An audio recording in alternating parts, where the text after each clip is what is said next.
I've been thinking for a long time about where to start this story, and I've decided I'm going to start with that Friday in April. I may be jumping around a bit from place to place, but let's start with that Friday. It was a Friday afternoon, a little after 5 o'clock, and I was done with work for the week. The weather in Oregon in April can be unpredictable, but today it was gorgeous. Almost 70 degrees sunny, not a cloud in sight. I was in a good mood. The work week was over, and then there was this beautiful weather. What am I going to do this weekend? And then my mood soured. I had no plans, no dates, no things to do. I've been divorced for 3 years, I'm 28 now, and I'm not dating anyone. I tried online dating, but nothing worked, just a waste of money. Most of my friends are married, and the couple blind dates they've asked me out on have been unsuccessful. My ex is in a committed relationship with a woman, and they are probably my closest female friends. The thought flashed through my mind, what is wrong with me? As I pulled up to the house, I felt better for a moment as I looked at the structure. Through my boss, I had gotten a great deal on the house. It was definitely a renovation, and I had spent a lot of time getting it in order. I had made progress. The 1950s-era modern house was a restoration project, and I spent a lot of time and money to get it into the condition it was in now. My connections in the lumber business helped. I got home, grabbed my gym uniform, and went to change. I looked at myself in the mirror, 6 feet tall, 190 pounds, no bar, but the abdominal muscles were certainly visible. In the words of my ex, I looked pretty good. So what was wrong with me and why hadn't I had a single serious date in months? I started to get depressed and went for a 5-mile run. I always feel better after a workout, and I was enjoying a beer in the late evening sun on the back patio when the phone rang. It was my former brother-in-law, Mike. Hey Cam, how's it going? Mike handles the finances and the fact that I have some money, he takes care of it. He's very nice. His wife Megan is beautiful, fun to spend time with, and she keeps his huge ego in check. What do you have for tomorrow? Knowing I had nothing, but not wanting to admit it, I said I was busy, but I had some flexibility in my schedule. Don't tell me the old man is making you work on Saturday. A little backstory. I work at Specialty Timbers. Mike's dad, Ted Robinson, is the owner and my boss. My ex, Kimberly, is the bookkeeper, Mike's sister, and Ted's daughter. Mike didn't go into the logging business, got his MBA, and now has his own investment business, Robinson and Associates. When my mom and sister and I were growing up, we weren't exactly poor, but we flirted with that socioeconomic strata. In high school, for anything beyond the basics, I had to pay for it myself. After my junior high school soccer season, I went to a counseling center and found a job opening at a company located a short bike ride from my mom's house. I knew that if I ever needed a car, no one would help me pay for it. At 4 p.m. on a Tuesday afternoon, I walked through the front door of Specialty Timbers for the first time. It was an open office with windows to the warehouse store in the back and 3 private offices to my left. I checked my appointment book and asked to see Mr. Hanratty. 10 minutes later, an older short guy with long hair falling in his face approached me. I'm Skip Hanratty, and held out a big rough hand that was missing part of his index finger. We walked into one of the offices with folders, magazines, catalogs, and blocks of wood lying everywhere. He sat down at his desk, put his feet up, and asked me what I knew about the logging business. I replied, not much, which probably wasn't the best answer if I wanted the job. Then why are you wasting my time? I was nervous and scared and didn't know how to answer, and he just stared at me. Finally, I said, Mr. Hanratty, I need a job, and I promise you I will work hard. He looked at me for about 30 seconds without saying a word. I was thinking about what other jobs were on the bulletin board at the counseling center when suddenly he said, come back tomorrow at 3:30 and be ready to work. I was shocked, stood up, shook his hand, and left. I noticed a tall, balding man poke his head out of the last office and look at me. I couldn't have imagined how my life path would change. So, back to that April Friday, as I sat on the patio talking to Mike. I'm not working this weekend, I just have a lot of things I need to get done in time. Oh shit, tomorrow is Saturday, and there's an event at the fairgrounds and I have to be there. Megan's friends are coming over and I need you to be there with me. I actually wouldn't mind going, but I had to pretend I didn't. But before I could start protesting, Mike said, I'll pick you up at 11. whereupon I heard my phone buzz. It sounded like I was going to the spring fair. I met Mike Robinson the same day I met my ex-wife. By the end of high school, I was working at Specialty 5 days a week, from 3:30 to 6 o'clock and sometimes Saturdays if they needed it. I bought a used Corolla with high mileage, but it ran well and gave good gas mileage. The earnings were enough for insurance, gas, and left about $10 a week to help my mom. I was glad to start working full-time from 7 to 3:30 every day when school ended for the summer. The Tuesday after Memorial Day, I arrived early in the morning to start my first full day of work. The shop supervisor was a wiry man named Don Smith. It was Don who had been my supervisor during the time I worked after school. Smitty ran all the machines in the shop, kept track of inventory, and supervised the shipping and receiving of materials to the shop. He basically ran the entire operation. He taught me a lot, and this summer I was going to learn more about how the milling, plywood, and other machines worked. My job was basically to maintain the machines. Everything I knew, I learned from Smitty. That Tuesday I was told I had a 15-minute break at 10 a.m., 30 minutes for lunch at noon, and then a day off at 3:30. Smitty sent me at 10 a.m. to a break room I had never been in before. It was on the far side of the office, next to the women's restroom. When I walked into the office, I saw this cute little punk smirking, probably because of the way I was dressed. "Hey, Smitty, you're going to cause an energy crisis." I was wearing the old jumpsuit Smitty had given me, and I still had his oval name tag sewn to my bib. It was smeared with oil from my work with the equipment. But that wasn't the worst of it. Immediately, I heard giggling and saw a girl, about my age, pretty, giggling at me with her hands covering herself. Who were these people? I had never seen them before at Specialization. At that moment, the owner, a tall man who had taken a liking to me the day of the interview, yelled for them to stop. I quickly headed to the break room, away from these two smug guys. As I sat there, embarrassed, sipping a cup and a coffee, the owner, the tall man, walked into the break room. In all the months I'd worked there, I'd never spoken to him once. Don't mind them. They're just my spoiled kids. They're working here this summer, but honestly, I'm not sure what Mike is getting paid for.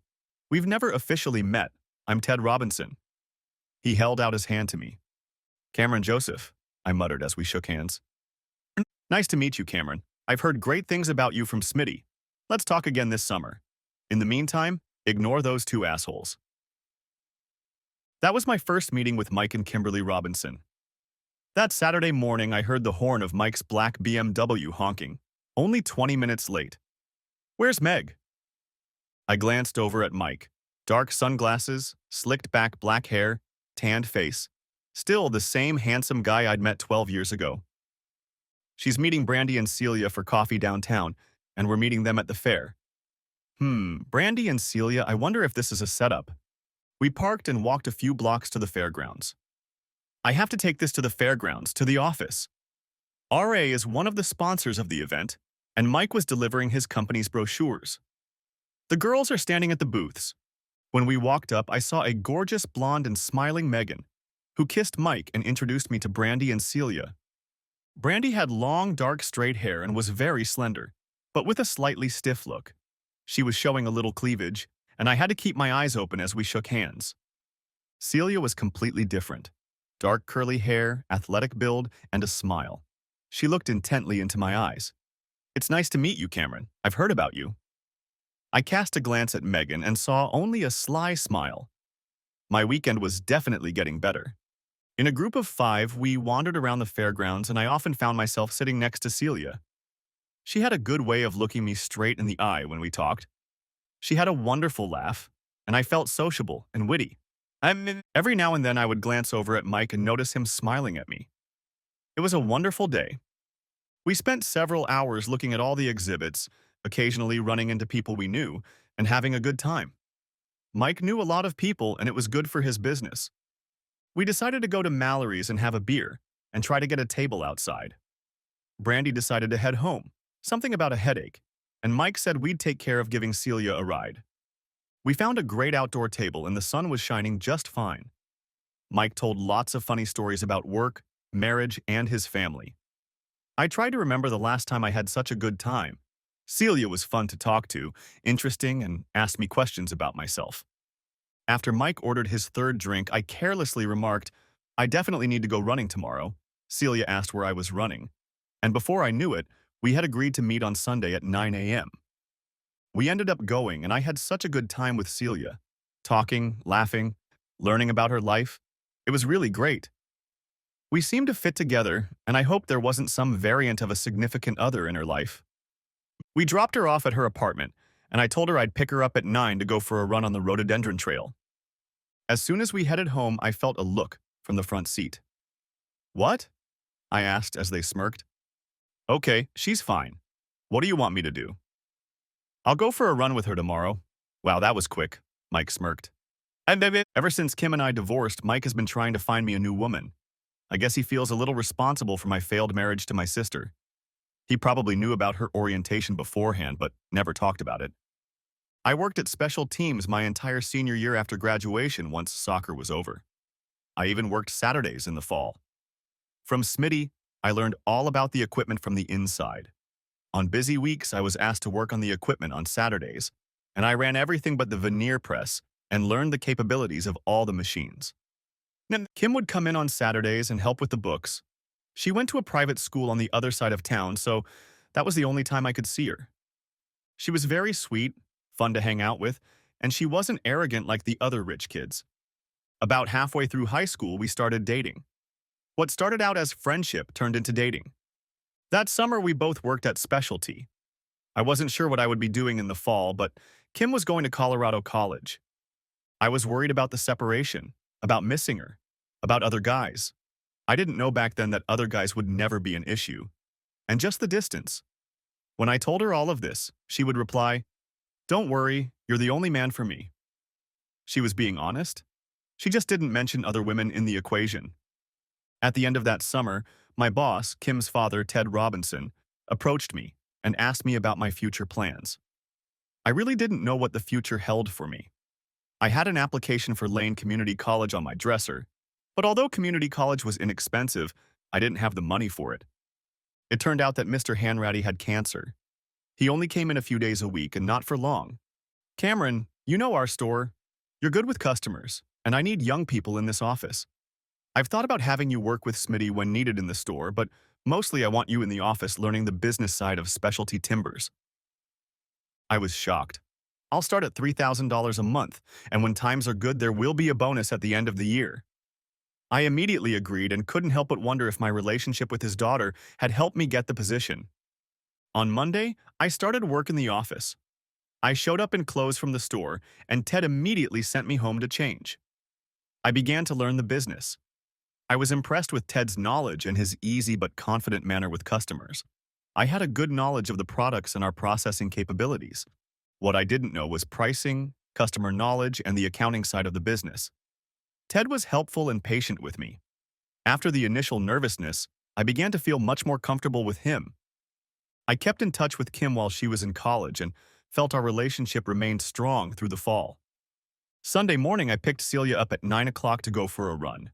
She looked amazing. We chatted casually as we drove to the run site. "I usually do a 5-mile loop, do you mind?" She agreed. We warmed up and hit the road. When running with someone for the first time, you have to adjust to their pace by speeding up or slowing down slightly, but we didn't need to. We synchronized right away. We chatted as we walked, and I learned that she was a dental hygienist. Originally from the Bay Area, her father was deceased. He worked for the railroad, and her mother worked at a hair salon owned by her mother's sister. Her mother was of Italian descent.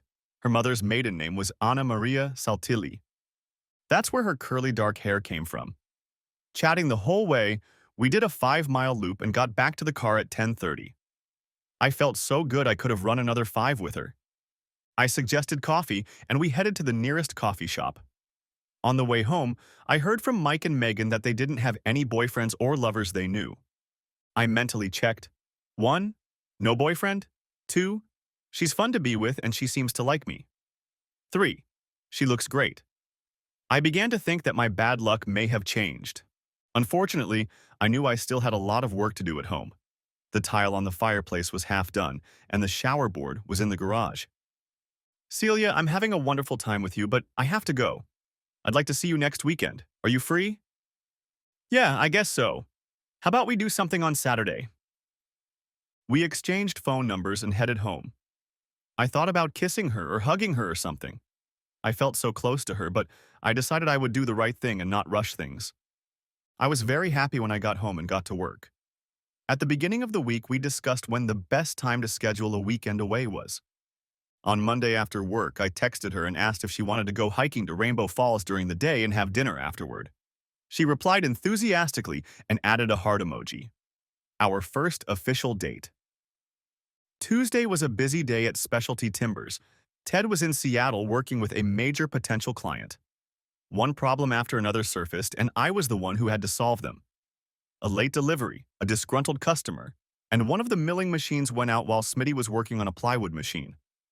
I didn't get home until after 7. I was exhausted. While I was defrosting a frozen pizza, my phone buzzed, reporting a text message had arrived. What now? I thought. To my utter delight, it was a text message from Celia. My mood immediately changed, and we ended up chatting for over an hour. It was so easy and natural. I know it had been less than a week, but I was excited about a woman for the first time in a long, long time. Wednesday night, I texted her and we had another nice back and forth session. Thursday night, she initiated and we discussed some of the details of our plan for Saturday night. In the evening, I called Mike, caught him as he and Megan were eating dinner, and he said he'd call me back.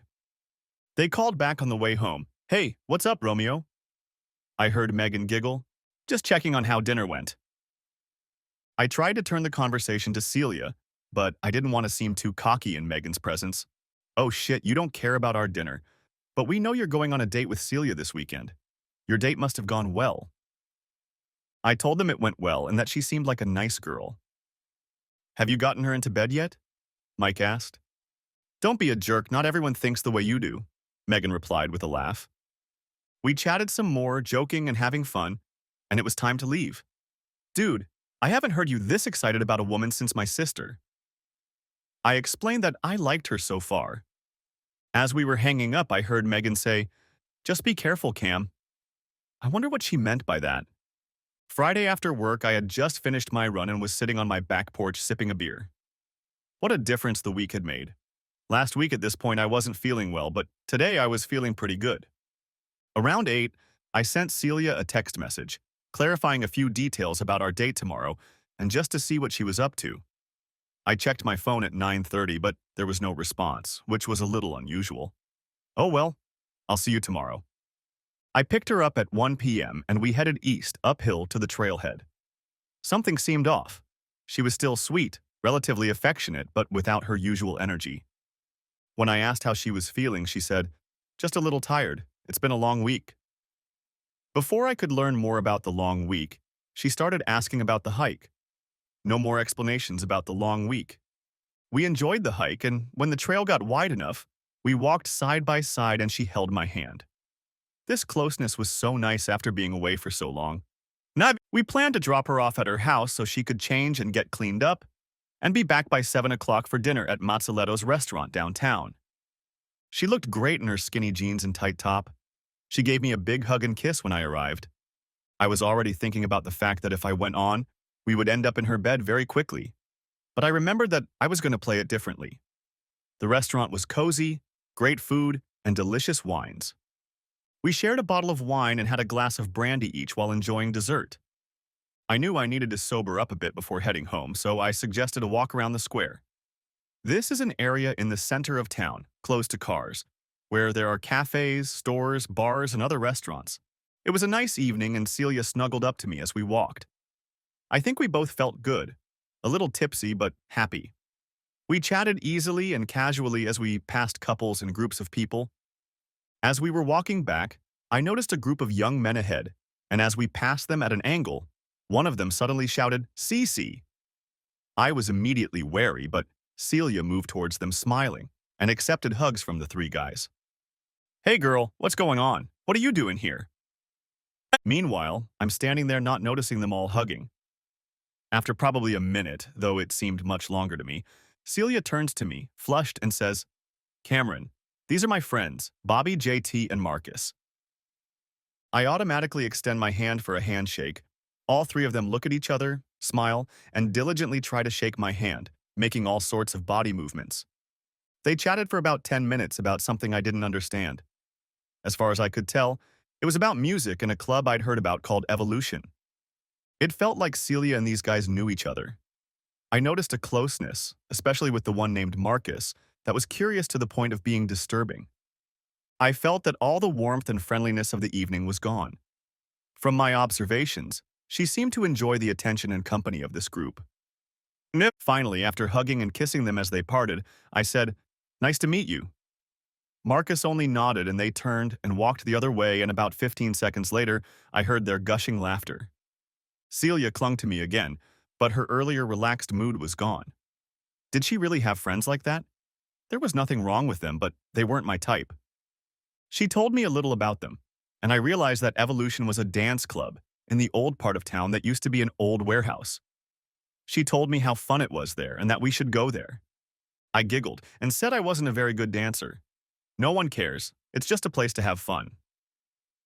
We drove home and I tried to be upbeat, but something about the whole scene kept me from being as affectionate as I had been before that evening. When we got to her house, I led her down the hall and gave her a hug. "Would you like to go upstairs for coffee?" In a normal situation, that would have been a sure thing, but a combination of wanting to do the right thing and at the same time keep myself from getting hurt stopped me. "Thanks, but I'm fine. I'll see you later." I gave her a quick hug, kissed her cheek, and left. Throughout Kimberly's first and second year at Colorado College, we remained close. We saw each other at all of her holiday parties. I looked forward to her visits, and so did she, almost as much as I did. When I asked her about school, she hardly ever answered. Sometimes I would get jealous and ask her about all the guys at school. Finally, one day, maybe I got a little cocky. She grabbed me by my shirt and with the most serious expression I had ever seen on her face said, "I told you there are no other guys, leave it alone," and walked out of the restaurant. For the most part, we got along just fine. I envisioned the perfect situation. Me and Kimberly, and she and I running Specialty Timbers. It was too good to be true, but it seemed like it could happen. I learned a lot from Kimberly's dad, Ted. He and I had a good and comfortable relationship. I think he was happy with our relationship with Kim and me too. I think he saw me as sort of the opposite of Mike. Mike was bright, arrogant, and fun. He went to UCLA and could barely stay on his feet partying at college parties. I think he and Ted talked about coming to Jesus and ended up graduating from college. On the other hand, I wasn't flashy, but I made up for my lack of flashiness with hard work and knowledge of woodworking. Ted knew that Mike would never have a career in Specialty Timbers. QA, on the other hand, was looking forward to a long-term job and a serious relationship with his daughter, and in all of this, Ted was definitely on my side. Here's what happened.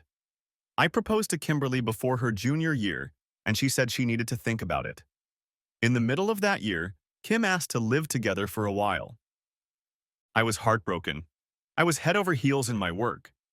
We still socialized and our friendship was strong, but Kim was struggling to find herself. Throughout my junior year, we hardly saw each other. We texted and called each other, and sometimes I saw her when she came home. We worked together all summer, but I gave her the freedom she asked for. Throughout senior year, our communication went downhill. I even went on a few dates, but nothing serious. All of a sudden, she started calling and emailing like she used to. I need space. That summer she came back, we started dating again, and she asked me if I could still propose to her. I was shocked, but happily said yes. We got married that Christmas. I was very happy, Ted was very happy, and looking back, I would call Kimberly medium happy. But in that moment, I was blinded by my dreams of the girlfriend, career, and father I never had. For a while, life was great for me. Kimberly and I worked together at Specialty Timbers. Things were going well, I was learning a lot. My relationship with Ted was very good and continued to improve. Surprisingly, my relationship with my new son-in-law Mike improved as well. I realized that even though he was a narcissistic, arrogant jerk at times, he was fiercely loyal to me, and for some reason, he liked me. For the first 2 years, I thought everything was great, but cracks started to appear in the foundation, and the first big crack was our sex life. By the beginning of the third year, we were doing it once or twice a month. In hindsight, I can tell that she just didn't like it. Then Millie moved here. She was a friend of Kimberly's from Colorado. Her name is Ming Lee Pham. Her name was Millie. Through Ted's connections, I bought the house I still live in on the cheap for $125,000. It needed a lot of work and the bank wouldn't even give me a loan against it. I bought it on contract from Ted's old partner and made the payment through specialty, deducting it from my check, which was incomprehensible. But Mike assured me that was the best way to do the deal. I made it livable and Kim never complained. In the back was a small guest house with running water and electricity. Millie moved in there. She was an artist, and the cottage became her studio. Kim seemed to spend more time in the cottage than in the house. Millie was always nice to me and there was no tension between us. After 6 months, Kim came to me with tears in her eyes and told me that she had fallen in love with Millie. I thought she was joking, but she wasn't. There was no swearing or fighting. I saw black and I cried. Cried for the first time in almost 20 years. The loss was intense and so sad. I realized that I had tied my relationship with Kim to my relationship with her family and work. My whole life had to change. For 3 days, I sat at home and did nothing. The darkest thoughts settled in my brain. I was on the verge of seriously ending my life, and then Mike showed up. He spoke, and then we talked, and then he listened to me. He made a phone call, and within 30 minutes, Ted was on site. Ted assured me that no matter what happened, I had a home at Specialty. Mike told my dad that I needed a week's vacation, and Ted agreed. Mike took me along for the ride where we talked, drank, I cried a little and reflected. On the way back, I began to realize something. I was in terrible pain, but I had a job I loved. I had a boss and former father-in-law whom I genuinely loved and respected. And finally, I had a good and loyal friend in the person of Mike. Even Kim and I found common ground. The divorce went easily, she didn't want anything, and I kept my house. The most amazing thing was how sweet and supportive Millie was. There were hard times, but I had a good support system of people who seemed to genuinely care about me. I promised myself that before I got close to a woman again, I would protect myself first and foremost. On the way home, after dropping Celia off, I tried to come to terms with my thoughts. There was nothing special about meeting these guys. I felt a little disrespectful towards them and a little disrespectful towards Celia. But it was only a second date. She was entitled to have friends. But there was something about this encounter that spoke to me of intimacy with these guys. It didn't fit the image of Celia that I had envisioned. Maybe I should back off a little. The next day was Sunday, and I needed to finish work on the fireplace and eliminate the dry rot. After breakfast, I plugged in my podcasts and immersed myself in the work. Being able to repair and remodel this house the way I wanted was satisfying. And owning my own house and making it as good as I know it will be was especially satisfying. In the middle of the afternoon, I checked my phone. 2 messages. One from Mike to see how things were going, and one from Celia. Brandy and I are enjoying the weather and drinking coffee. Thanks for last night. I needed to think about that. Was I being overly sensitive, or should I have trusted my instincts? I need to think about it some more. Later in the afternoon, I sent a non-committal text back. Have a nice time. That was the end of it. Monday evening, I received another message from her. How was your day?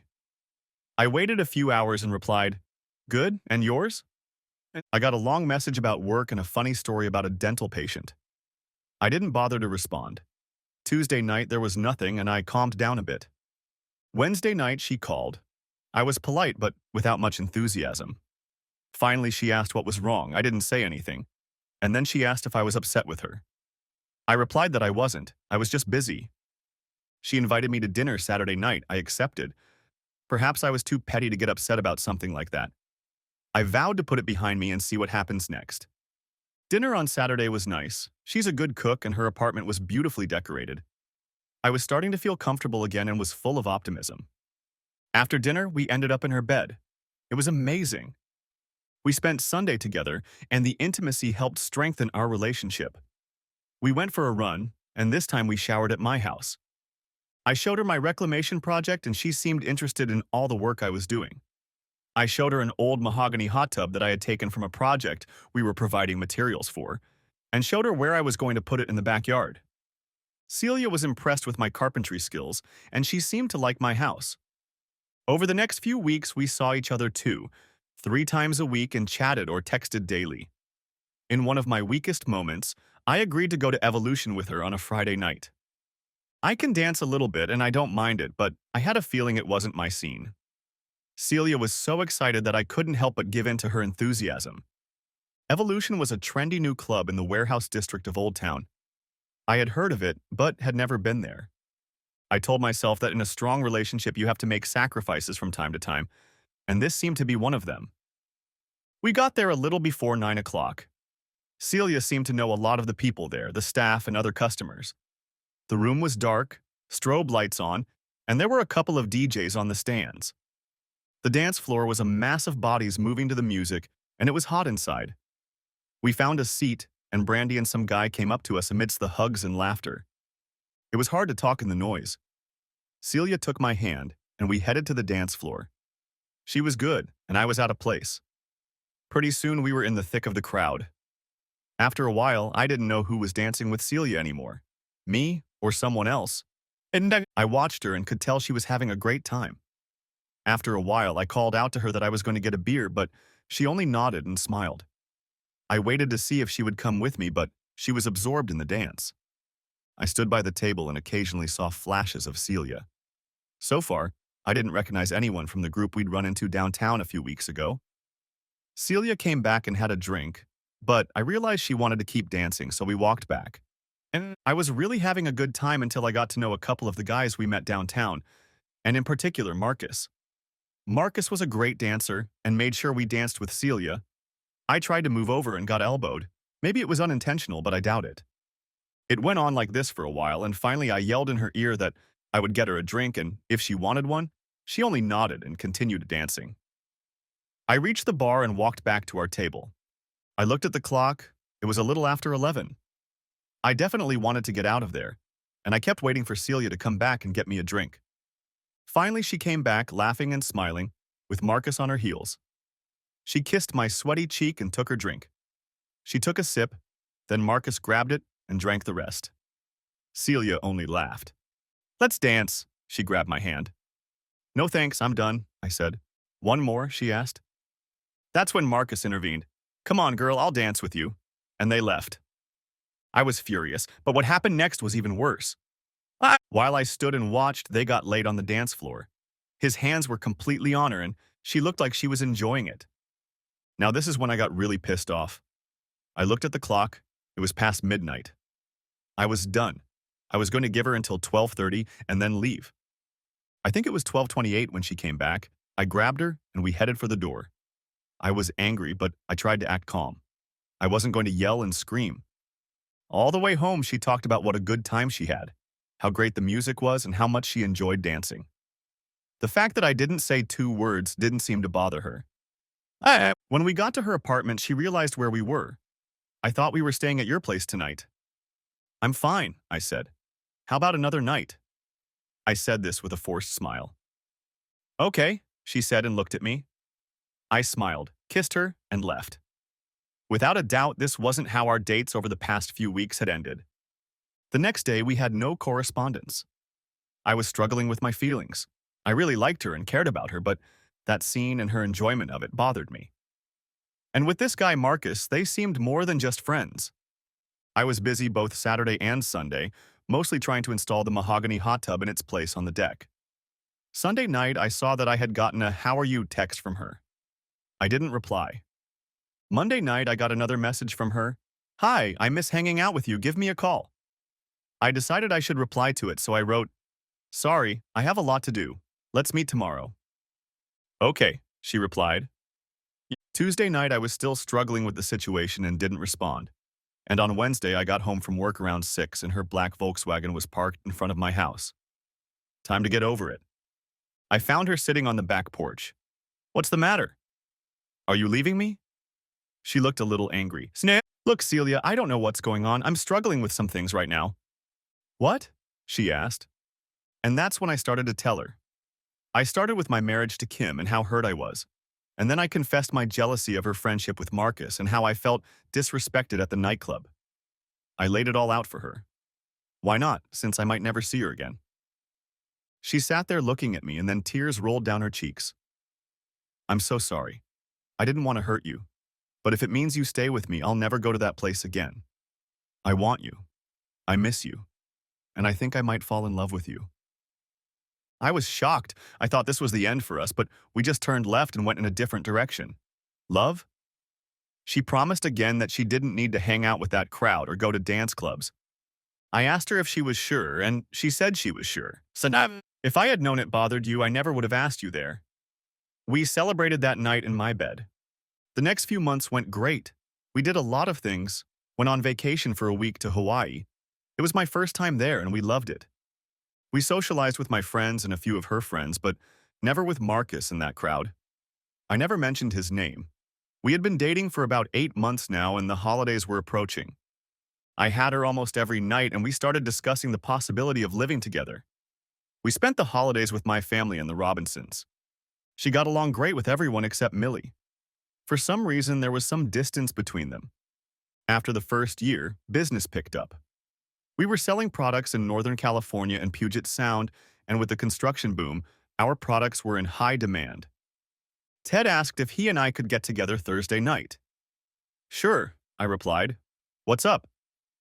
We'll talk on Thursday, was all he said. Thursday was busy, and before I knew it, it was 5 o'clock.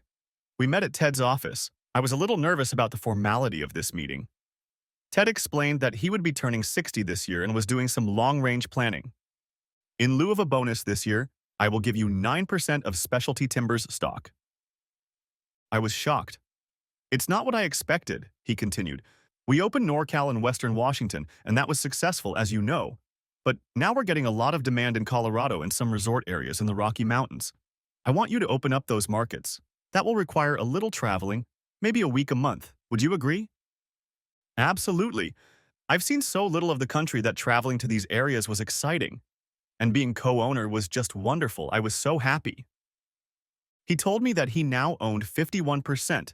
Mike and Kim each owned 20%, and I owned the remaining 9%. Kim was the CFO, and Mike ran the entire financial part of the business. I asked Ted if Kim and Mike were okay with me becoming a co-owner. It was their idea, he replied. And here's the other thing. Smitty's retiring at the end of the year. Millie's brother, John Pham, is going to start working at the store with Smitty, and I want you to keep an eye on him too. I will, I said. I couldn't wait to tell Celia that I was now the owner, that I would start traveling. I was on cloud 9. She was happy to be an owner, but much less excited about my traveling. How long will you be gone? I explained that it would usually be a few days once a month. That calmed her down a bit. I got right to work, and within 2 weeks I was in Denver. I think my direct knowledge of the products and process helped, and we started getting orders right away while I was still just getting started. When I received my direct deposit for March, I saw that I had another $1,500 gross in my account. I checked with Kim and she said, "That's your commission. We pay 3% of the total commissions, didn't he tell you that?" I did some math and figured I could easily sell $500,000 in the first year. That's an extra $15,000 a year on top of my regular salary. This year, my income was going to approach 6 figures. We planned another trip to Hawaii for September, and I began to think about proposing to Celia. After the previous problems, everything was going smoothly. I was very happy at work, and with the extra income from commissions, I was able to speed up the work on the house. The house was on a large lot, was single level, with a guest house in the backyard. The house had 3 bedrooms, 3 bathrooms, an open kitchen, an office, and a family room adjacent to the kitchen, while the cottage had 1 room with a bath and a small kitchen. I spent a lot of time in the garden. The garden had been my oasis, and now, with the mahogany hot tub, it was like a spa. In May, Celia vacated her apartment and officially moved in with me. It was wonderful to have her here, and for the most part, everything was fine.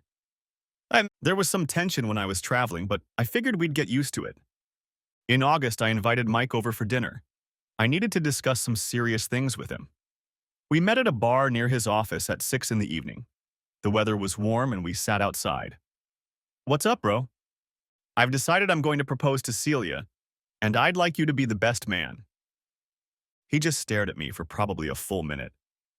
"Getting married again? You remember what happened last time?" "This is different. I'm different. Back then I was just a kid. Neither Kim nor I knew what we were doing. This is now. I love her, and I don't want to be alone. You're sure of her? I remember a few blows not too long ago, he said. We talked about it some more, and I had nervous thoughts based on his words, like he was trying to talk me out of it. I respected Mike's opinion, but he didn't know Celia like I did. I want you to be my best man. I told him I was going to propose when we were in Kauai. We celebrated with a shot of tequila and ended up having a great night. 2 weeks later, I traveled to Denver again. I needed samples to show to customers, so I went to the store on Friday when Smitty wasn't home. I grabbed my stuff and walked over to the saw. What do you need, boss? It was John Pham. I got it, John, thanks. He quickly walked over, took my samples, cut them into pieces, boxed them up, and handed them back to me. If you need anything else, I'll take care of it. Quite an impressive young man. Thanks, John, I appreciate it. Boss, if you need any more help, my cousin is a good worker. That's good to hear, John. And you can call me Cam. Okay, boss. Last trip to Colorado. I made some inquiries about a place called Longfellow's, but this time I made an appointment with the younger Longfellows for Monday at 11 o'clock. I met him at their office outside of Denver. He was a guy about my age with a blonde beard and hair gathered into a ponytail. We found common ground and our meeting stretched into the afternoon. Not only did I find them to be good customers, but Junior liked them. As we parted, he told me that he would be touring the West Coast in November and would like to see our production. These are usually great networking opportunities. I told him I had business in Montana for 1 week in November, but I would contact him. The trip to Kauai was incredible. We stayed at the best resort and the commission helped cover those expenses. We spent time by the pool and on the beach. We explored the island, hiked, snorkeled, kayaked, active yet relaxed. On our penultimate night, as we sat on the balcony admiring the sunset, I gave her an engagement ring and asked her to marry me. She cried, hugged me, and we were back in bed. As we lay there, I asked her if she was happy, and she said she was. If you could change one thing about our lives, what would it be? I asked. Nothing, she replied. And we were quiet for a minute, and then she said, I guess for that matter, I wish you wouldn't travel so much. I told her that I needed to tone it down, that it was important for our financial future, and that there might be times when she could travel with me. Okay, she said quietly. And without thinking, I quickly brushed that remark aside, perhaps even too quickly. Our lives continued to move on, but now also with wedding preparations. We decided to do it on Valentine's Day. Celia did most of the planning and I supported her. Things got busy at work. The addition of the Rocky Mountain Market increased demand, and we ended up hiring John's cousin Nathan Nguyen and another friend of theirs, Van. Knowing that Smitty was leaving, I made an effort to spend time with John. I saw that he was smart, hardworking, and dedicated. One evening, he invited me to have a beer with him, Nathan and Van. They were all nice guys, seemed to like me, and were committed to specialty. Now, we had a lot of things going on in our lives, and they were all good. I decided to hire a contractor to remodel my kitchen. It was an acquaintance of mine who was buying a house from us. I could have done it myself, but it would have taken months, and I didn't want to mess up this important part of the house for a long time. Celia was involved in the design process, and while we didn't agree on everything, her opinion was helpful. At the end of October, I had to hit the road again. Celia was not happy about it and started pressuring me to make the trip 3 days rather than 5. There was no way I could fit less than 5. My November trip coincided with the week Junior was supposed to be in town for a mill tour. I would have missed the event, but Ted said he would be happy to show him our work. I had a trade show with a Montana customer, and this gave me a good opportunity to showcase our products to that market. The trade show started Friday morning, then in the evening, and all day Saturday. Sunday morning, I had to take an early flight out of Billings. The expo was crowded on Friday. There was a cocktail party at 8 p.m., and I had some promising conversations. Every night I traveled, I also called Celia in the evening to see how things were going. This Friday, I got to my room a little before 10 and called. There was no answer. Maybe she had already gone to bed or was taking a shower? I called again at 10:30 and again no answer, so I figured she was asleep. The show started Saturday at 10. I slept in until 7, got up, worked out in the crappy little hotel gym, and called Celia around 8:15. But there was still no answer. Taking a quick shower, I saw that I had missed her call and called her back. Hi, we miss each other all the time. How are you? She answered okay, but seemed a little off, not with the enthusiasm I was expecting. Called you a couple times. Did you go to bed early? No, my phone was off. I was just fiddling with work in the kitchen, she replied. Did they finish laying the tile?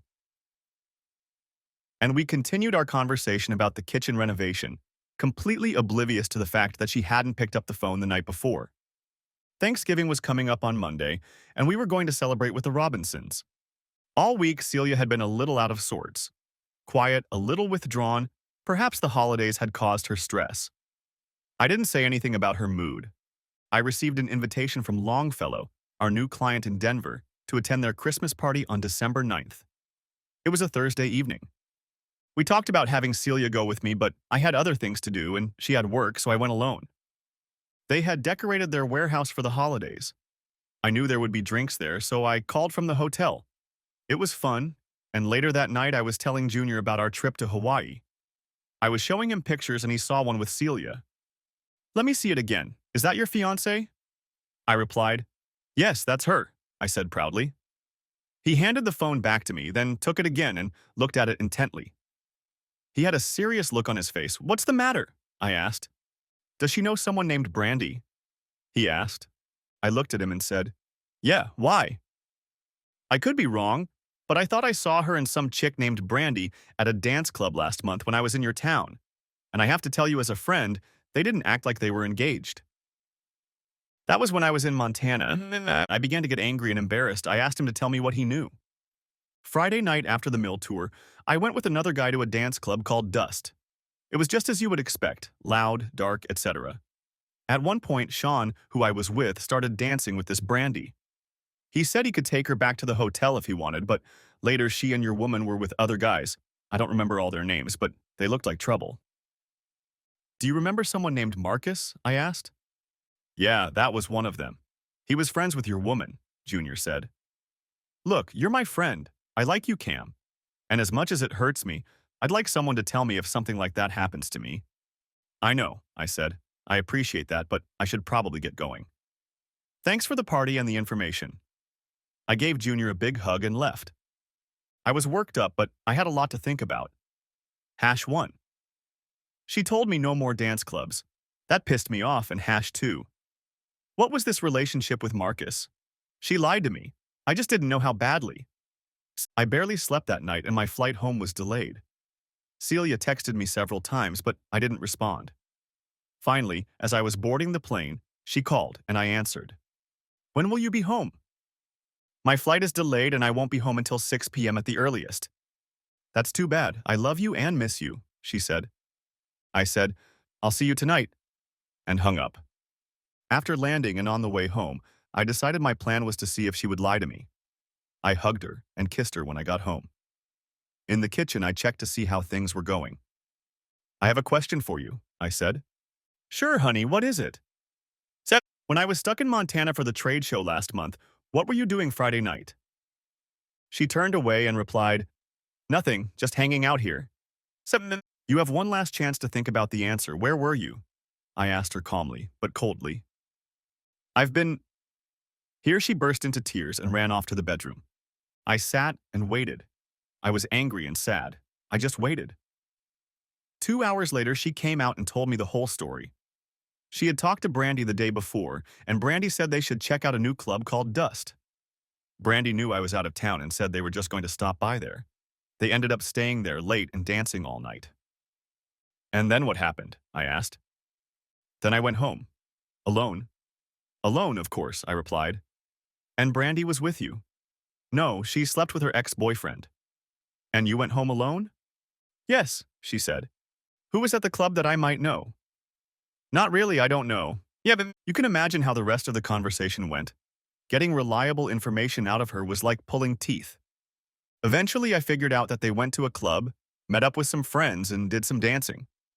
Night later, Marcus and his company showed up and they hung out with them for a bit. She claims she left around midnight. Did you ever have a relationship with Marcus? I asked. Absolutely not, she replied. Does he want to have fun with you? I asked. No, well, maybe, but he's just a friend. and you're the only one I want to be with, she moaned. I told her I needed to think about it and that she should stay at the cottage. Sobbing, she gathered her things and headed for the cottage. The timing was extremely unfortunate. We were getting ready to get married, the holidays were just around the corner, and my whole future was hanging in the air. I needed advice, so I called Mike. He suggested I come over Friday night. Meanwhile, this week with Celia had been very uncomfortable. She was either crying or apologizing. I was frustrated. I loved her, but I didn't trust her at the moment. And can there be love without trust? I met up with Mike and Megan at their swanky new home in the South Hills. I told them the whole story and asked them what they thought about it. Mike was of the opinion that if you can't trust someone, you shouldn't marry them. It's hard to argue with that. Megan put it this way: I feel a little responsible for introducing you two, and I don't know Celia that well, but I think she's a good person, not a bad one. And I also know that she is deeply in love with you. On that, I was in agreement with Megan. At the end of the day, whether you believe in them or not is something only you can decide, she said. That evening, I came home and asked Celia to come over to our house. We made small talk for a few minutes, and I noticed she was nervous. I had a few questions for her, and I told her she needed to be brutally honest. She agreed. I asked if she thought the whole club scene was important to her. I asked what exactly happened that night she and Brandy went to dust. And I asked her about the true nature of her relationship with Marcus. She told me that clubs weren't important, that Brandy picked her up at her weakest moment. She was bored and lonely and just wanted to have fun. Yes, Marcus had hit on her, but as it was, she wasn't interested in him. Yes, the attention from these guys made her feel good, but she never did anything other than get groped a few times on the dance floor. I thought about it, and what she said sounded sincere and in line with my impressions of her. I told her it was a good first step. She asked if she could stay the night in our bed, and I agreed. The holidays passed, the wedding, life went on. My radar was slightly elevated, and I watched her closely. But nothing made me think anything was wrong. Celia was loving and affectionate. During my January trip, she took a week's vacation and came with me, and we spent the weekend in snowy Boulder. We had a great time. The whole incident with Dusty was erased from my memory. We got married in February, and it was a wonderful event. I met her mom and several members of her family. There were less than 100 people in total: family, the Robinsons, and a few close friends. None of her dance club buddies except Brandy. We honeymooned on the island of St. Martin in the Caribbean. It was different from Hawaii. The ocean was warmer, less waves, and a beautiful blue color. You could feel the strong European influence. Without a doubt, it was my best vacation ever. For the next 2 years, things went very well. Sometimes I thought back to that December and how I almost canceled my wedding and marriage, but was glad I didn't. I put all doubts aside and thought only positive things. Not bad. We continued to work on the house, and it was becoming a real gem of a neighborhood. I was proud of it.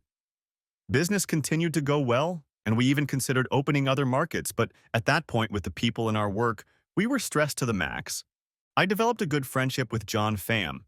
He was a great employee and a good guy. He knew our operations and our equipment. He was the last person to leave the store at night. Every few weeks, John, Van, Nathan, and I would sit in the store after work, where it smelled like cedar and sawdust, and drink 6 bottles each. Our conversations were casual, about business and life. I enjoyed their company, and I think they liked me. Just when things seemed pretty stable, a new competitor from Asia started importing into the US. We first heard about them in Southern California, but knew we would soon see them in our markets. It was an engineered product that looked close to some of our products, but cost at least 30% less. We started to notice that sales were dropping. We had been growing steadily, investing in resources to meet demand, and now, for the first time ever, sales were down. Ted, Kimberly, and I met to discuss our strategy in the face of new competition. Ted felt it was best to get out to our customers and talk about the differences in quality of our products. That means more travel, and I'm afraid I'm going to need you, Cam, to cover our NorCal market as well as the mountain market. I knew Ted was right, and I knew I had to do it, but I was stressed. That night back home, I talked to Celia about the business and what I would need to do. "How long will it take?"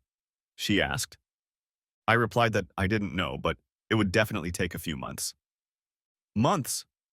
She exploded. You mean you'll be gone for 2 weeks a month for months? I replied that I was, and I couldn't promise anything. She got angry. Now, not only was I stressed about work, but I was also not getting support from Celia. We had some good moments, but over the next 6 months, our relationship deteriorated. The closeness that we had between us rarely occurred. I felt like I was fighting both in the market and at home. After 6 months of my traveling and her lack of understanding, our marriage hit rock bottom. I had to travel for business. The trips helped. The business was stable, but it required constant effort. She didn't understand. I flew to the Bay Area on Monday. The weekend went hard. No intimacy, no good conversations. I started to feel guilty about the trip, called her on Tuesday and told her we needed to spend the night together when I got back. She seemed a little more energized, and I thought maybe our relationship would start to improve. Friday night, we went to Tomlinson's Bistro in Old Town. Celia was affectionate, the conversation was good. She even asked me about business. We had a great dinner, a bottle of wine, and a couple after-dinner drinks. I called an Uber and we waited for the car outside the restaurant. And then I went out to use the restroom, and when I came back, there was Marcus, Bobby, and the whole crowd huddled around Celia. She was smiling and laughing, and Marcus had his arm around her waist. I walked over and grabbed his wrist to pull his hand away. He flinched, as if to withdraw my jaw, and I shoved him. The next instant, I was on the ground. One of them struck me with a cold weapon, and I lost consciousness for a second. When I came to my senses, Celia was helping Marcus up. She then apologized to them. I was unconscious, but I realized I could see. And then she came over to me and started screaming, blaming me for what happened. And then they left when someone from the restaurant came out to check what was going on. I was still on my knees with a swollen eye. At that moment, an Uber showed up. We both got in it. I was still in a daze and she just clung to me. Why did I mess this up? Why did I knock Marcus down? What was I thinking as I grabbed his hand? This is my body. What were you doing attacking my friends? I mumbled. I didn't trust myself. I was so angry at her in the situation. I'm stressed at work, stressed about my marriage, and she's showing so much more loyalty to Marcus than to her husband. As soon as we entered the house, she went to the kitchen to get me an ice pack. She had no idea how pissed off I was. Get your ass away from me, growled I. This shocked her. She just stood there staring at me. Get your ass out of here. You can stay at the cottage. What's your problem tonight? She replied. Tonight, I continued. My problem is you every night. No support, no affection. Just whining because I'm trying to make a living for us. She walked to the bedroom, grabbed her things, and headed out the back door to the cottage without a word. I definitely needed the space, and I was relieved when she left. I sat down at the table and drank the brandy. By the second glass, I had calmed down and was busy analyzing my life. I loved my job, and even though it was hard, it was a career. I loved my relationship with the Robinsons. Ted was a mentor and friend. Kim and I always remained friends despite a failed marriage, and Mike was my best friend. I loved my home. I tirelessly molded it into my idea of the perfect home. Perhaps because my family was never sure of housing when I was growing up, having my own home was especially important. I was starting to feel better and decided that tomorrow Celia and I would talk and maybe even consider seeing a counselor. I gave her some time. At 9 in the morning, I walked out to the cottage with a tray with coffee, juice, and fruit on it. I opened the door, but no one was there. Her things weren't here, and she obviously hadn't spent the night. Okay, what to do now? I wandered around the backyard for about an hour and called her. Straight to voicemail. In the middle of the afternoon, I called again, voicemail again. I did chores, tried a few more times, and then called Kimberly. She invited me over for lunch, and she, Millie, and Kim and I discussed my situation. Kim said we had both made mistakes, but Millie was firmly on my side. We discussed all the options, including divorce. I was in town that week, and after another half-dozen calls and no response until Tuesday, the ball was in her hands. Friday mid-afternoon, she called. She was visiting friends and wanted to stop by to pick up some of her stuff. She showed up at 6 o'clock in the evening. I wanted to talk, but she said it wasn't time yet. I asked where she was staying. She said at a friend's house. I asked who, and she said, just a friend's house. I told her that I was leaving next week for a weekend for another show and that I would like to talk to her when I got back. She nodded, saying, okay. She drove off in some car I didn't recognize with dark tinted windows. I couldn't tell who was driving. I decided to fly out to Denver on Sunday night so I could get straight to work on Monday morning. I offered my clients the quality, service, and relationships we had established. Compared to lower prices, this was the only advantage my Asian competitor had. We actually retained a good percentage of our business, especially when material defects began to show up in the Asian product. Tuesday night, I had dinner with Junior Longfellow. He and I were close enough that I told him the whole story of my situation. You know, he said, we don't actually need you at the show this weekend. We're co-sponsoring a booth at the expo with Longfellow. The expo is going to be slow, and for that matter, I already have too many people scheduled. I think you'd better get back and take care of business at home. My first reaction was to protest, but I decided to agree. Friday morning, I caught an early flight that got me home before 9 in the morning. The rest of the week in Colorado went well. I was optimistic, even though I knew Celia and I had some work to do. From the airport, I drove straight home, and when I opened the door, I immediately realized something was wrong. The house had been trashed. Had I really been robbed? When I looked closer, it looked like a party had taken place. Empty liquor bottles, trash, and unwashed dishes were everywhere. There was a burn mark on the refinished wood floor and a huge dark stain on the couch. I checked around. No one was in the house, but it looked like the bed in the guest room had been used. Celia? Did she really do that? I thought she loved the house as much as I did. I walked outside. The backyard looked normal, but I saw a few cigarette butts on the ground. I walked over to the cottage, and when I opened the door, I saw Celia and Marcus sleeping on the bed. What the hell is going on? She jumped up. You weren't supposed to be home until tomorrow, she said. Meanwhile, Marcus had carelessly rolled over and was staring at me with a smirk on his face. Get out of here, asshole, I barked at him. Chill out, man. I'll certainly leave. But you do realize the lady here owns half of this house. You have 2 minutes to get out of here, I yelled. We're married, and this is my house too, she replied. I was furious and knew that if I didn't get away from these two, something very bad was going to happen. 2 minutes, I said, and walked away. I'm back at the main house. I called Mike and explained what had happened. He was calm and said he would make some calls to divorce attorneys and get everything straightened out. Divorce seemed to be the only option at this point. I called Kim at work and briefly told her my version of events, whereupon she said she and Millie would come over tonight. I ordered new door locks from the hardware store. I was so excited and determined to clean up the damn mess in my house. Mike called back and made an appointment on Monday at 11 a.m. with the divorce attorney he had been referred to. His name was Darren King. I checked his profile, ex-military, originally from Texas. I found a picture of him, dark hair, strong jaw, and a very unserious look. Okay, cell phone rings. I checked the cottage, but they were gone. It was a mess there, too. I got the locks and installed them. By then it was nearing dinner time, and Kim and Millie showed up. They told the whole story, and even Kim agreed. There was no way to save this relationship. At this point, I was more angry than saddened. I met up with Darren King, and he was just as he appeared. A firm handshake, a look straight into his eyes. He explained that although she had committed adultery, it would not be taken into account in the divorce decree. He asked about my assets, and I told him about the house, bank, and retirement accounts, and a 9% stake in specialty timbers. He said that everything would probably be split 50-50ths, and we should prepare for that outcome.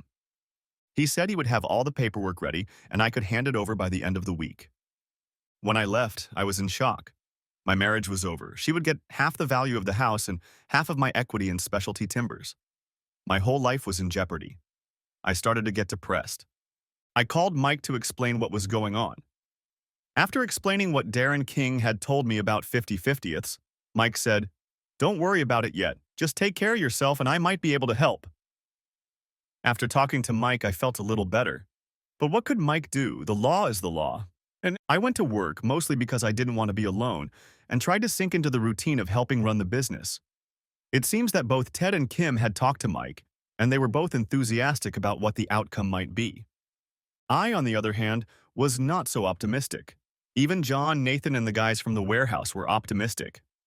John came up to me and said, "Boss, we've got your back. Don't worry." I truly appreciated their friendship. On Friday, I handed her the divorce papers at work. Immediately, I got a text from her saying, "Bastard, you should have sent them to me at work. I want half of everything." I called Mike, who asked me to call Darren, who told me to cut off all communication with her. If she hired a lawyer, I was to contact Darren and then it would be decided between the lawyers. I couldn't help but worry about my house and my shares in Specialty. I was upset and called Mike. He said, "I know you're worried, but I'm working on a few things for you." Have I ever let you down before? No, but I asked him, "What exactly are you working on?" "I can't tell you yet, trust me." As the weeks went by, my life began to consist solely of work. I didn't even want to work on the house, she could have it. I worked with a dark cloud. Not only were my assets being encroached upon, but my wife was missing. I kept wondering what had happened. I knew I was away from home a lot, but I felt like she realized it was for the sake of our future. I realized that in life you have to make short-term sacrifices for long-term gain. I knew she was a bit of a flirt and liked to get attention from men. That whole scene at the dance club showed that. I was sad, nervous, and angry all rolled into one. If there was any good news, it was that business had recovered and we began making plans to enter the Southern California and possibly Texas markets. We had inquiries for our products from those regions. One evening while driving home, I saw a car with dark-tinted windows in which Celia was sitting, pull up to the curb in front of my house and then pull away when I stopped. They definitely knew where I lived. The following Tuesday, I received a call from Darren King, informing me that he had correspondence with Celia's attorney. They were demanding half my share of Specialty Timbers, 50% of my bank account and investments, and the house. I exploded. No way in hell. He told me to calm down. They could demand whatever they wanted. He was working with Mike on something that had to do with my finances, and we might have a surprise for them. Another 2 weeks went by, and one evening John, Nathan, Van, and I went out for a beer in Old Town. As we were sitting in the Z Bar, a couple of Marcus's guys walked past us and gave me a glance. Then they hurriedly walked away. I looked back and John just stared after them. "Is that the assholes, boss?" John asked, and I said, "Yeah." The three of them started talking in Vietnamese. "What?" I asked. "Don't worry, boss, we got your back." The next day, Darren called me and told me that there would be a preliminary and potential settlement conference at his office the following Wednesday. "What do I need to do? How can I help?" I asked. "Just be here at 3 p.m., he told me. I called Mike and told him what was going on. "Yeah, I know, we'll be there too." "We?" I asked. "Who are we?" "Like I told you, have faith, maybe it'll work out." And then he hung up. I was puzzled, but slightly encouraged. I got there early Wednesday morning and Darren's secretary took me to a far office. A few minutes later, I was ushered into a conference room. On our side of the table sat Darren, Mike, a man I didn't know, and me. On the other side sat Celia's lawyer, Rick Blazingame. Celia still looking good, and I couldn't believe it, Marcus sitting and smirking. There were no handshakes or small talk. Darren began. "So, Mr. Blazingame, this is your meeting. Begin." "If I may," he began. "Mrs. Joseph just wants to get what is rightfully owed to her after your client kicked her out of the matrimonial home." "Go on," Darren said, looking directly at him. "Here is a fair and accurate account of the marital estate," and held out a paper to all of us. It read as follows. A. 9% of Specialty Timbers, LLC, one half of which was valued at $360,000. B. 50% of a residence on Ravenscrest Drive, one half valued at $325,000. C. 50% of Mr. Joseph's retirement account valued at $63,000. D. 50% of their joint checking and savings account valued at $19,000. C. Various prices on furniture and other household items. At this point, the man I didn't know opened his briefcase and pulled out some documents. "Mr. Blazingame, let me introduce myself to you and your client. My name is Aaron DeVosier. I am an attorney and have a doctorate in corporate law. I have some documents that may be of interest to you." He held out some legal papers to Celia and Blazingame. "Mr. Joseph doesn't own the house on Ravenscrest. It's owned by Specialty Timbers, LLC. "But," Blazingame muttered, "he owns the company and—" "No, he doesn't," Aaron interrupted him. According to the company's bylaws, the majority can appoint the owner. And in unusual cases where it might hurt the company, the majority can cancel the shares. If you open to page 3 of the annual meeting minutes, you'll see that the majority of owners canceled Mr. Joseph's shares even before the divorce decree was obtained. At this point, Marcus exclaimed, "That's utter nonsense. Half the shares belong to you," exclaimed Celia, and Blasingame hissed. "Whoever you are," Darren King ordered with a nonchalant look, "one more word and you will be removed. What's more, I'll do it myself." At that moment, Marcus ran out of the room, slamming the door. Celia continued to cry, but the room was silent. "Mr. Blasingame, Mr. Devozier has reviewed all the records and had them certified by the Oregon Attorney General's office. You can try to take the case all the way to the highest court, but a word of advice. It will cost your client dearly. And I'll add that Mr. Devozier has advised attorneys on far more complex corporate law matters than this one. He is also, as a favor to his fraternity brother Michael Robinson, advising Mr. Joseph pro bono." I was as shocked as Celia and Blasingame. Darren opened the file folder and pulled out a check. "Here is a cashier's check for $25,000. This is our final offer, Mr. Blasingame. Would you like to take a few minutes to consult with your client?" "Yes, it would be my pleasure," Blasingame said. We walked out and headed for Darren's office. I hugged Mike, hugged Darren, and when I walked over to hug Aaron DeVoser, he held out his hand and said, "A handshake is enough." I laughed and shook his hand. "Thank you all, but don't I own my house?" Mike smiled and said, "Don't worry, the house is yours. When my old man negotiated with Terry Peterson to buy the house, Peterson wouldn't sell it to you because he was afraid you couldn't keep up with the payments, so the old man made the payments and you paid him." I thought about it, and Aaron peeked at the deal. And today that house is owned by Specialty Timbers. Once it's settled, we'll put it in your name. "What about my shares in the company?" I asked. "Do I still own 9%? "No, not really. But when everything is settled, you'll own 14%, and I've bequeathed 5% to you." "Truth be told, Cam, you deserve it. The company is doing well, and you play a big part in that." At that moment, Darren's secretary walked in and announced that Blasingame was ready to talk to us. We walked back into the conference room and took our seats. Darren began, "So, Mr. Blasingame, what have you and your client decided?" "Well, Mr. King, it's not that simple. Although he doesn't own the house, Mrs. Joseph spent many hours fixing it up and working on it.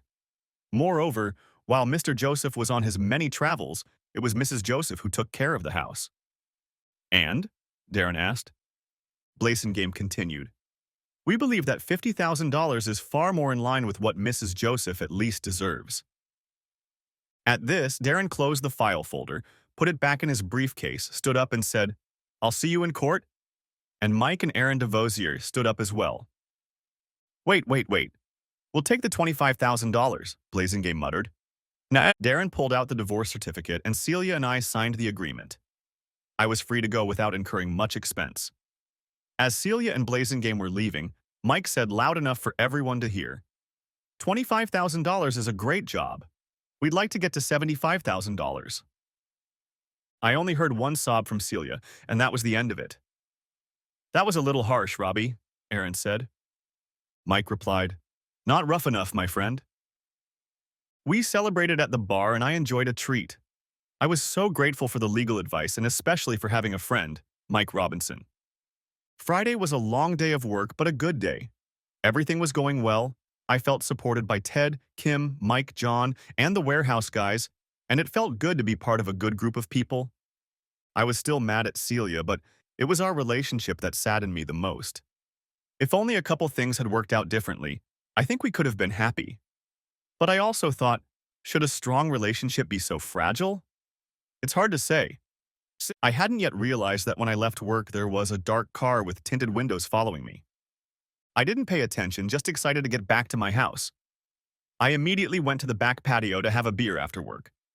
I sat there with my eyes closed and just exhaled. That's when I first heard them. There were 3 of them, and Marcus had a knife. Well, look what we have here." "What do you want, Marcus?" I asked. I was scared. "I need a part of you, a few fingers, maybe a hand, maybe something else."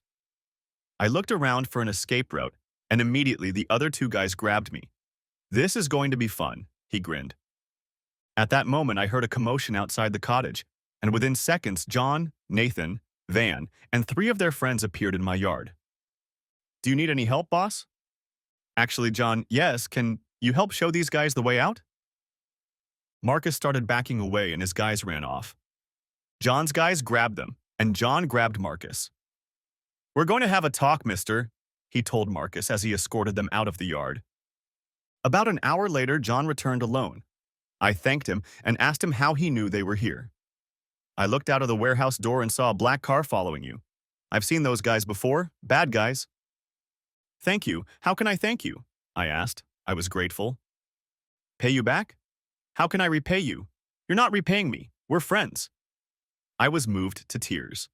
"And boss, I guarantee those guys won't come back." I didn't want to know that. Epilogue. Let's fast forward 5 years. There are ups and downs in business, but for us, it's mostly ups.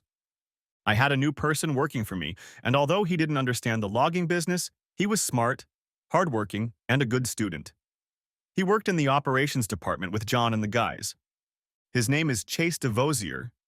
Yes, that's Mike's fraternity brother Aaron's cousin who helped me so much over the years. Chase showed no interest in college and needed a job. At first I thought I was repaying a favor, but he's doing a great job for us. Ted still comes in every day, but I think he mostly reads the paper and hangs out with old friends. Kimberly really runs the place, and I help out. I spend a lot of time traveling, but now that we're settled in, it's not as often anymore. My personal life has gotten better too. Thanks to my friendship with John and Nathan, I met Van Jelly's sister. Yes, that's her name.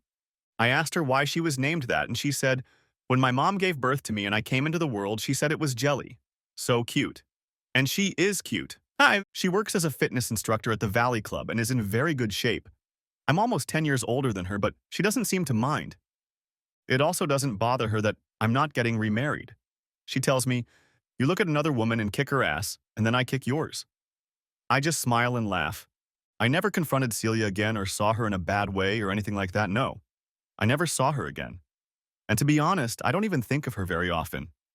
The one time I did see Marcus walking towards me down the street, he noticed me and crossed to the other side.